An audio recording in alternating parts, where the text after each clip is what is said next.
A paz do nosso Senhor Jesus Cristo. Eu sou Veridiana Costa e estamos aqui hoje para mais um dia de leitura.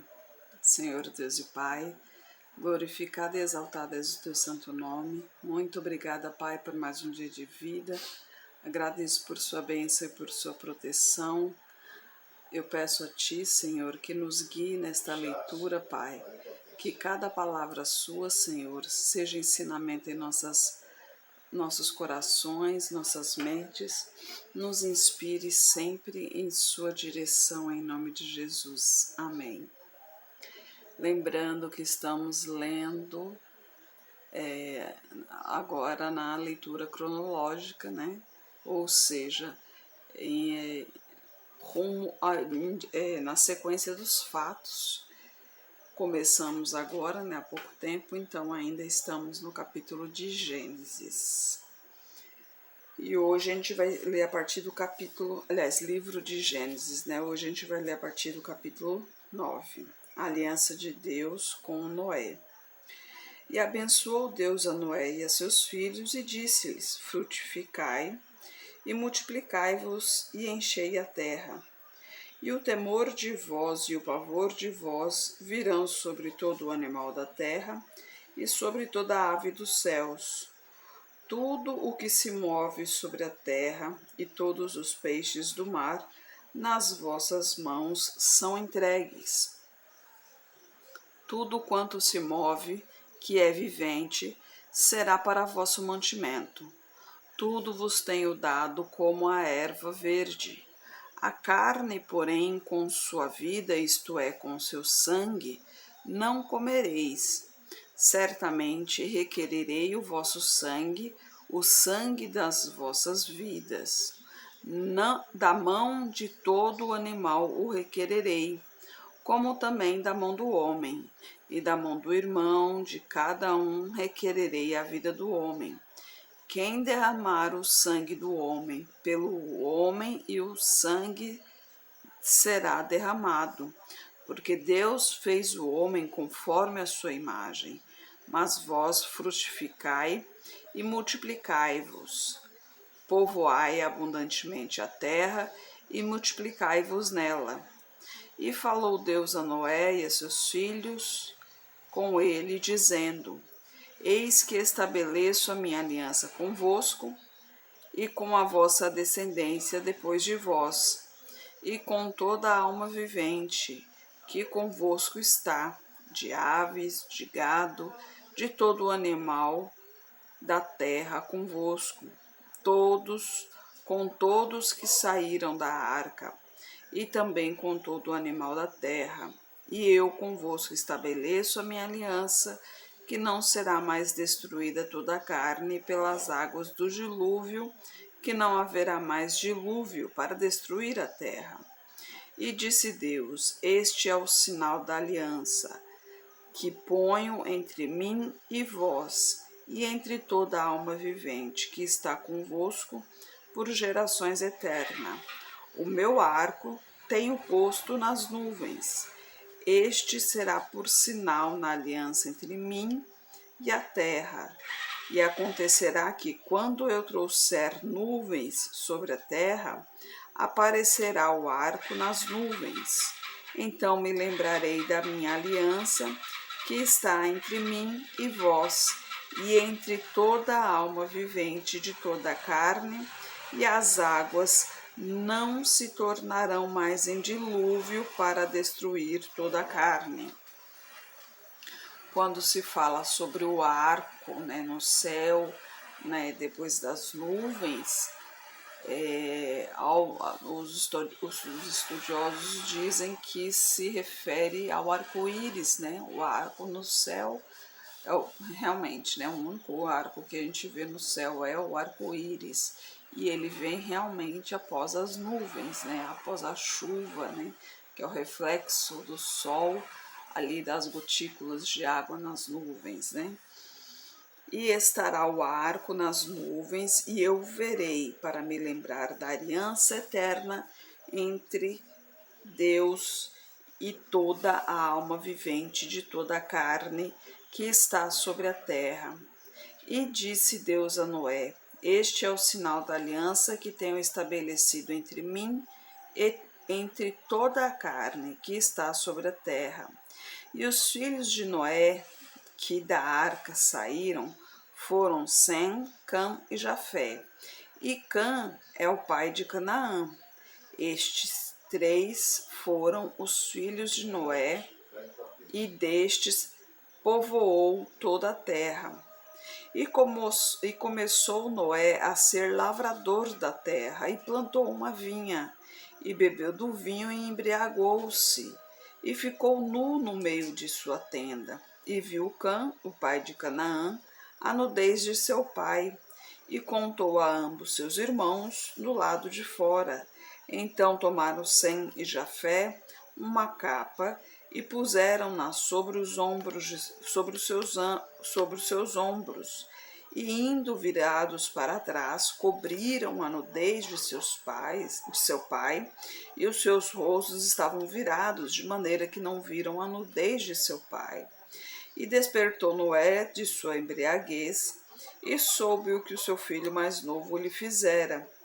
E disse: Maldito seja Canaã, servo dos servos seja aos seus irmãos. E bendito seja o Senhor Deus de Sem, e seja-lhe Canaã por servo. Alargue Deus a Jafé e habite nas tendas de Sem, e seja-lhe Canaã por servo. E viveu Noé depois do dilúvio 350 anos, e foram todos os dias de Noé 950 anos, e morreu. Ali, quando Noé embriagou-se, né, porque o vinho ele tem a fermentação, e é a fermentação dele ali que libera o álcool. Eu não sei exatamente qual é o procedimento ali, mas é em questão da fermentação, né? Então ele acaba se tornando alcoólico e, obviamente, é ali que se embriaga. Hoje temos o vinho sem álcool, né? Vamos dizer assim, que é o suco de uva integral, né? Ele realmente ele não é fermentado, então ele não tem álcool. Que esses são os utilizados nas santas ceias, né? Antigamente eram usados sucos, né? Suco em pó, até chegar ao processo de hoje. A tecnologia vai avançando e aos pouquinhos a gente vê. Mas a questão é que quando Noé se embriagou, para você ver o que acontece, né? Quando a pessoa se embriaga, ela perde a noção das coisas, né? Ela perde a vergonha, ela perde seus limites, e ele saiu nu na frente de todos, né? Ele não se importou com quem estava ali. E o filho mais novo viu aquilo ali, com certeza achou graça ao ver o pai nu, né? Não se preocupou em esconder, né? Não se preocupou com a virtude de seu pai, com a honra de seu pai, né? Ele achou aquilo engraçado e, ao invés de procurar uma maneira vamos dizer assim, de esconder o pai, né? De proteger a honra do pai, ele foi fofocar aos irmãos, né? Para que os irmãos também entrassem nessa brincadeira. Mas os irmãos, como sendo servos do Senhor, agiram corretamente. Não olharam para a nudez de seus pais, porque a palavra do Senhor, já, embora nessa época não tinha ainda os 10 mandamentos, né? Mas mesmo assim, eles sabiam que era errado ver a nudez de seus pais, né? Então, eles viraram o rosto para não ver a nudez de seu pai, e o cobriram, né? Como para honrar, né? Cobriram a honra de seu pai, para manter a honra de seu pai. Então, por isso, o filho mais novo foi castigado e os mais velhos foram abençoados, porque os mais velhos, eles realmente andaram corretamente, né? E isso, com certeza, foram aprendizados do dia a dia, do crescimento ali, Nunca, jamais que o seu pai iria dizer, se um dia eu estiver nu, não olhe para mim, me cubra com um pano, né? Jamais o pai iria dizer isso, porque jamais iria imaginar que um dia isso iria acontecer. Mas a consciência, né, para você ver que o caráter nasce com a pessoa, né? A índole já nasce com a pessoa. Então, cada um tem dentro de si aquilo que já é seu, né? E a maldade é natural do ser humano, mas a gente deixa para prevalecer aquilo que nós desejamos, né? E aqueles que estão no caminho do Senhor, esses procuram sempre prevalecer o bem. Então não acharam dignos de olhar a nudez de seu pai, preferiram honrá-lo, cobrindo-o, né? Acharam mais corretos agirem dessa maneira, né? E a gente continua aqui os descendentes de Noé, que eu também, esse capítulo eu vou pular, porque fala, né, dos filhos, né, das descendências aqui. Essas, pois, foram as gerações dos filhos de Noé, Sem, Cã e Jafé, e nasceram-lhe filhos depois do dilúvio. Os filhos de Jafé são Gomer, Magog, Madai, Javã, Tubal, Meseque, Tiras. Então, a genealogia de Noé não tem relevância nessa nossa leitura. Eu já fiz leitura total da Bíblia, eu, pessoal, já fiz leitura total, lendo todos os nomes. Lá em Números, por exemplo, que tem o censo, né? De quantos soldados tem e tal. Eu li tudo, tudo, tudo. Então, teve em uma leitura, eu li realmente completamente toda a Bíblia para saber os nomes que tem escrito. Obviamente, não lembro. É até uma história, porque eu lembro que quando criança, viajando com meu pai e minha mãe, encontramos uma veridiana no interior de São Paulo, lá em São Sebastião. E os pais disseram que viram esse nome na Bíblia. Então, na época, eu era criança também, então. E minha mãe já falou isso, falou: não, mas não existe esse nome na Bíblia, né? Mas hoje, né, como evangélica, eu fiquei curiosa, já havia pesquisado no Google, não tinha, então eu falei: não, eu vou ler a Bíblia inteirinha, todos os nomes, para ter certeza que realmente esse nome não tem na Bíblia. Então, o nome que se achará na Bíblia é Diana. Tem a princesa Diana, não lembro se é princesa ou se é rainha, mas não é do povo de Deus, né? Mas veridiana não tem. Então eu li, sim, toda a Bíblia, de ponta a ponta, né? De capa a capa, li toda a Bíblia para conhecer os nomes e tal, mas não sei a descendência, gente, me perdoe, mas se vocês me perguntarem quem é filho de quem, eu não vou lembrar. É mesmo na época do colégio, lembra, né? Nas aulas de história, era uma luta para eu conseguir passar na prova, meu Deus do céu. Então, o capítulo 10 eu vou pular para aqui, porque não tem necessidade da gente saber desses nomes, né? Então, a partir do capítulo 11, que uma só língua na terra. E era toda a terra de uma mesma língua e de uma mesma fala. E aconteceu que, partindo eles do Oriente, acharam um vale na terra de Sinar e habitaram ali. E disseram uns aos outros: Eia, façamos os tijolos e queimemo-los bem. E foi-lhe os tijolos por pedras e o betume por cal.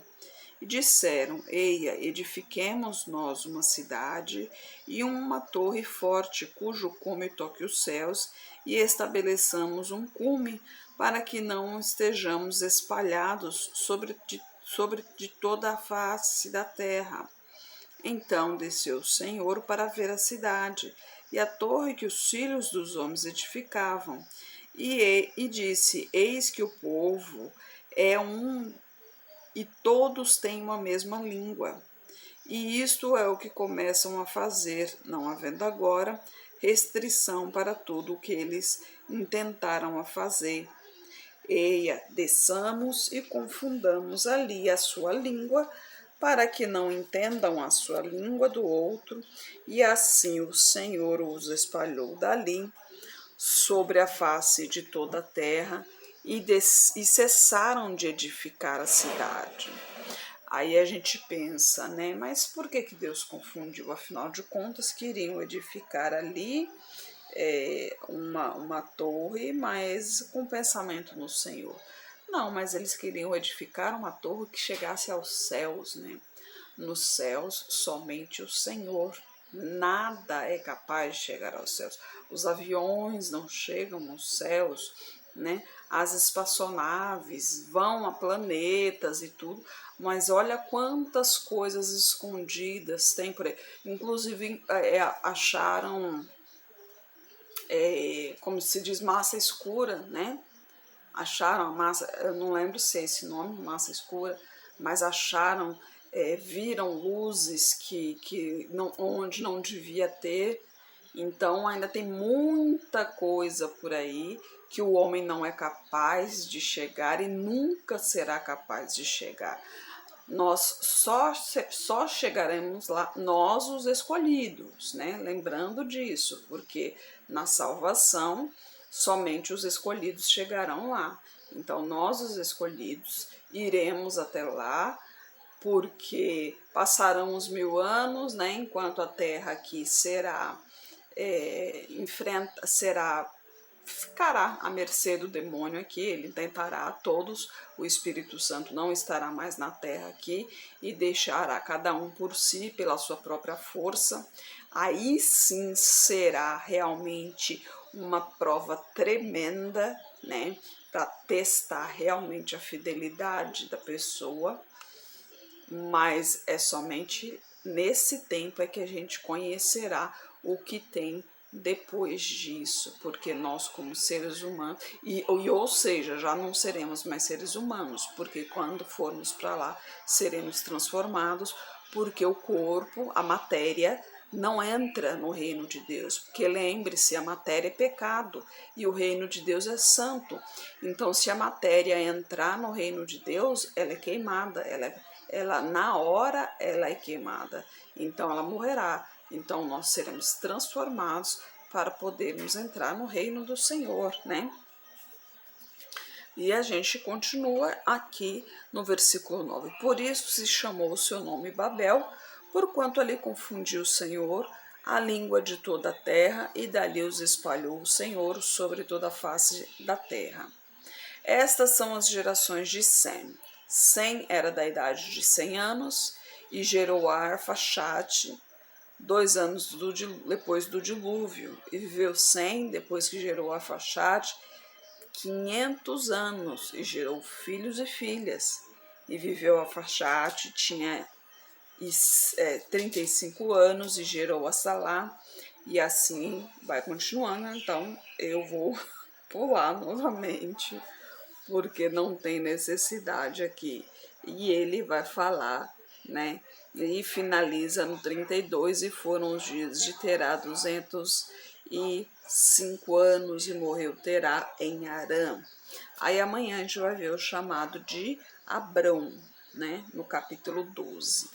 Então, a gente vê aqui que uma coisa interessante que a gente vê é o tempo de vida, né?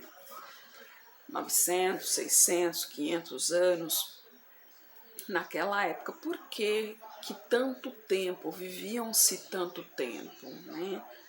Primeiro que nós fomos feitos para sermos imortais, né? Para vivermos ao lado do Senhor.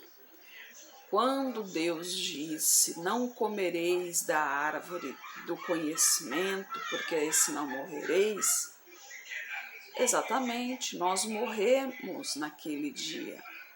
Por quê? Porque perdemos a imortalidade, entrou o pecado. Quando entrou o pecado, entrou a morte.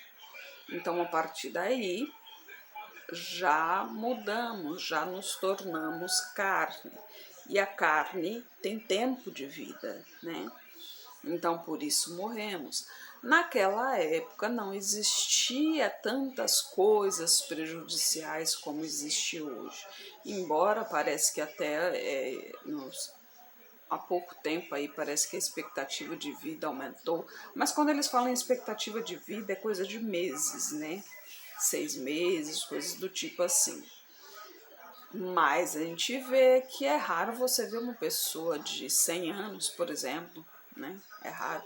Normalmente a gente encontra no interior. Mas por que no interior? Porque ele se alimenta da própria fábrica, vamos dizer assim, né? Do que fabrica ali realmente. Então, são coisas. Quando é um produtor pequeno, vamos dizer assim, porque quando é um produtor grande, não tem jeito, ele acaba usando agrotóxicos, ele acaba usando coisas que influenciam na qualidade do produto, né? Tem que usar conservantes, animais acabam usando hormônios, então são coisas do tipo. E a nossa vida, a nossa correria, não tem horário certo para comer, não tem horário certo para dormir, e isso tudo influencia na nossa vida. E fora a doença do momento, né? Que é o estresse. Tudo hoje se resume no estresse. Não, mas você é crente, você não sofre estresse. Sim, o crente não passa por estresse? Lógico que passa. O crente principalmente, né? Porque ele tem que ser um exemplo. Ele tem que ser um exemplo de pessoa. Porque ele está sendo vigiado.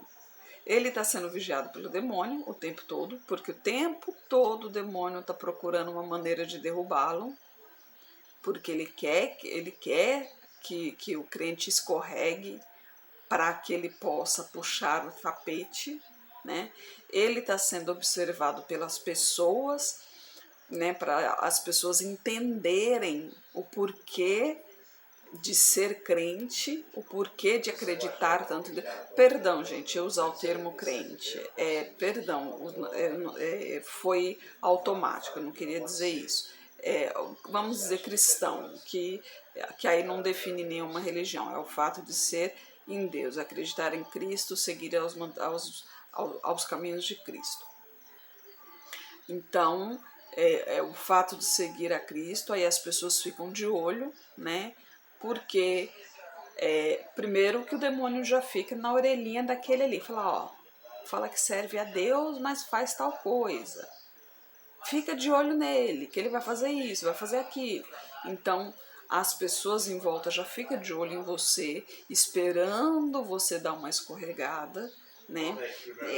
E as pessoas esquecem que não é porque a gente serve a Deus que somos imortais. Não, nós somos mortais como todos. Nós somos seres humanos, né? Os líderes religiosos somos todos seres humanos. Como diz a palavra do Senhor, o sol está aí para todos, ou seja, tudo pode acontecer com qualquer um.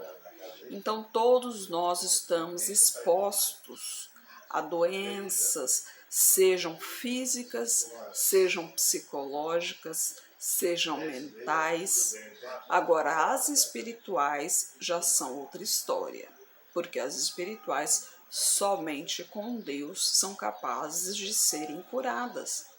Mas as físicas, você tem que procurar ajuda médica, afinal de contas, Deus deu conhecimento aos médicos para isso. Se não fosse assim, não existiria médico, não é verdade? Então, você tem que entender que todos nós somos seres humanos e que todos nós estamos sujeitos a qualquer coisa. Pode acontecer qualquer coisa na vida de qualquer um. Você não é diferente de ninguém. Você não é melhor do que ninguém, mas um detalhe muito importante: você não é pior do que ninguém. Jesus te ama do jeito que você é. Você fez coisas erradas? Todos nós fizemos. Todos nós fizemos. O único santo que teve foi Jesus, que não teve pecados, pois todos nós já temos pecados. Lembra que lemos ontem na meninice, já há maldade na meninice, ou seja, já nascemos com a maldade no coração. Então todos nós temos pecados. A diferença é, você se arrepende deles? Você realmente quer mudar o rumo da sua vida? Você quer ter uma vida nova? Você quer tirar esse peso dos seus ombros? Você quer tirar essa carga, essa pressão da sua cabeça? Você sabe, você quer se libertar, você quer se sentir uma pessoa livre? Então busque ao Senhor, porque só Ele é capaz de lhe dar essa liberdade. Senhor Deus e Pai, glorificado e exaltado é o teu santo nome. Muito obrigada, Pai, por tuas palavras, por tuas mensagens, Senhor. Eu peço a Ti, Pai, que esteja com essa pessoa que está orando comigo, Senhor. Eu não sei o que lhe aflige, Pai. Toque onde ela mais precisa de Ti, Senhor. Transforme a vida dela, Pai. Que neste momento o Espírito Santo possa visitá-la, Senhor. Que acabe com esse mal que está ao lado dela, Pai. Quebranta esse coração aflito, Senhor. Acabe com essa pressão na cabeça, Pai. Tire esse maldito demônio que quer fazer suicidá-la, Pai. Em nome de Jesus, Senhor. Acaba de vez com esse demônio imundo que quer afundá-la cada vez mais, Pai. Que caia por terra todo esse mal, levando essa dor, essa aflição, levando essa mágoa, levando esse ódio, pois nada disso pertence a Ti, Senhor. Purifique esse coração, Senhor. Tire tudo que não lhe pertence, Pai. Em nome de Jesus, Senhor. Peço a Ti por toda a minha parentela, por toda a parentela de meu esposo. Peço a Ti, Pai, que traga todos para o seu caminho, proteja-os de todo o mal.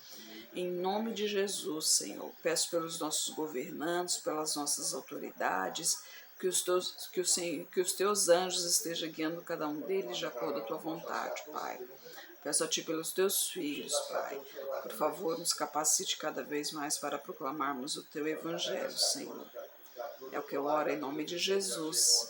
Amém. Que Jesus Cristo esteja em seu coração e que Deus abençoe.